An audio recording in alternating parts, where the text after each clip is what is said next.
Donc je reviens moi à mes deux questions. Donc, pendant l'exil de Babylone, et puis ensuite, va donc s'initier un grand débat autour de c'est quoi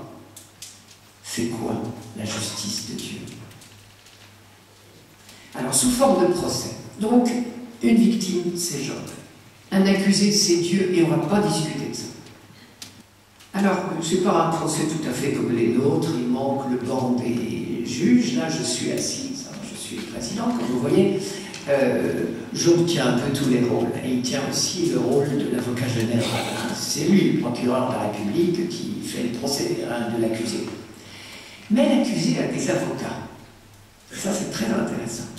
Il a des avocats qui ne sont autres que les amis de Job.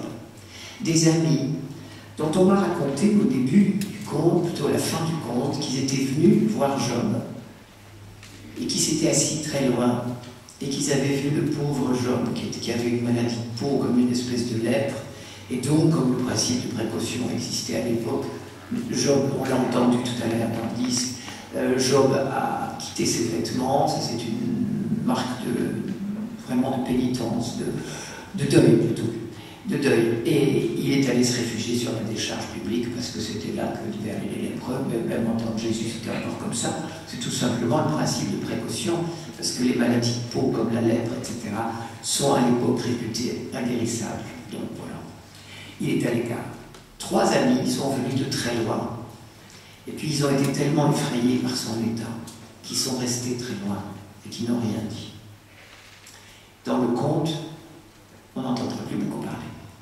Dans la partie en vert, mon auteur, de la période de l'exil ou après, va s'emparer de ces 3 acteurs et en faire les avocats de Dieu, l'accusé.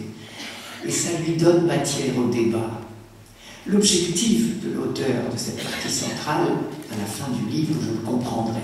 Pour l'instant, ce que je vois, c'est qu'il met en scène Job, le malheureux, et en face, 3 personnages qui n'arrêtent pas de dire « Dieu est juste, et donc si tu souffres, c'est bien fait, c'est que tu as péché ». Ils sont une logique imparable. Ils sont entièrement dans le discours de la rétribution. Notre auteur l'a fait exprès, évidemment.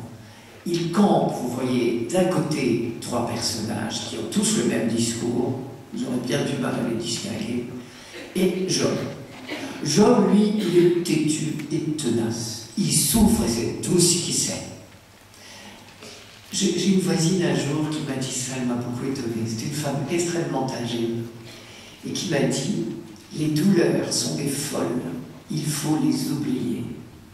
Je me suis dit, toi, ma petite mère, t'as jamais souffert et tant mieux pour toi. Mais ceux parmi vous qui voient des souffrants, qui ont souffert eux-mêmes, savent que quand on est dans la souffrance, on n'est plus que ça. La douleur, la vraie douleur. Il y a des douleurs qui vous prennent du haut en bas et de partout. Et on n'est plus rien. Voilà, on n'est que ça, que sa douleur. Et Job, il y a des moments où il n'est que sa douleur. Et l'auteur qui a mis ces paroles dans la bouche de Job savait ce que c'était, par lui ou par personne interposée, je ne sais pas. Mais les paroles de Job peuvent être, pour ceux que vous côtoyez, peut-être des expressions. Je vous en dirai quelques-unes. Elles sont d'une telle actualité, d'une telle vérité. Ceux qui ont souffert parmi vous, qui accompagnent les souffrants, vous voyez ce que je veux dire. Donc, Job, lui, il n'est que sa douleur et sa révolte. On m'a dit qu'il était parfait. Alors, ne me dites pas qu'il n'existe pas de gens parfaits.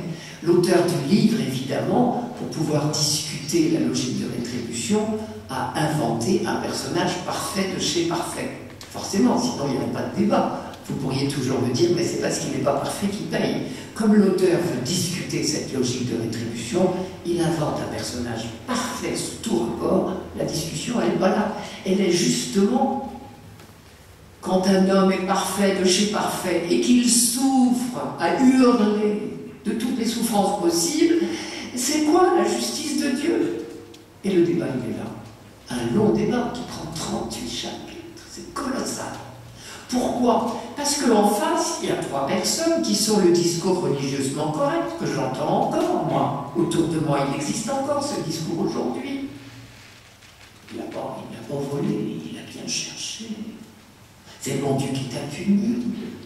Puis quelquefois, ça rend service. Ça m'a fait vérité. Une fois, j'accompagnais un petit enfant à l'école, l'un des miens, et devant moi, il y avait un gamin avec je sais pas qui, une nounou ou quelqu'un, et le gamin raclait des pieds de toutes les forces, il ne voulait pas y aller.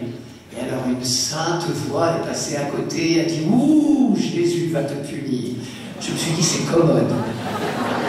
Il a bon dos. Ça, c'était l'adjutant.